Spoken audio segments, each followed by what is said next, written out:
the thing that's cool, that was also very, very lucky, was that this was always planned as a trilogy of games. And they knew what the basic story was going to be of all three from the start.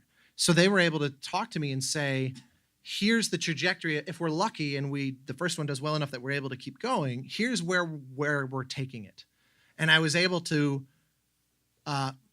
see because here, spoiler, it ends up becoming kind of this interesting love story. It's by the time you reach the end, you realize at heart of all of this is like this star-crossed, damned, almost Romeo and Juliet style love that had sort of apocalyptic consequences.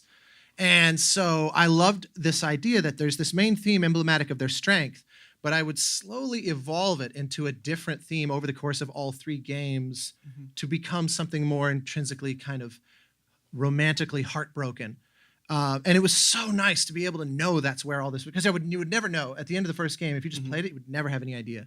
But they told me, I remember my first meeting with them down in Texas, they literally spent like 3 hours and walked me through the story of the whole trilogy as was planned. And so if you want to keep rolling, that main theme, the first time we meet the characters that turn out later, again, sort of spoilers. It's been out for 6 years. You had your chance. The next one, I think, is just number 2. Yeah, this is the first time we hear that the little kind of twist on the main theme as it will become. And this is another cue that lets me show there's an enormous amount of aleatory in this score. I'm a big fan of that anyway.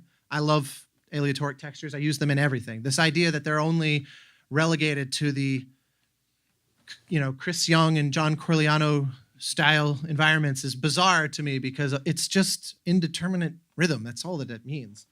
It can be major triads. It's just a rhythmic gesture, essentially.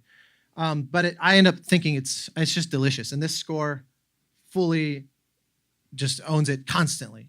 So yeah, anyway, if you want to play this one, you'll see a little bit in here, the trumpet comes in with this twist on the main theme that is our first glimpse of what I'm talking about. And you can also just get a sense of the general vibe.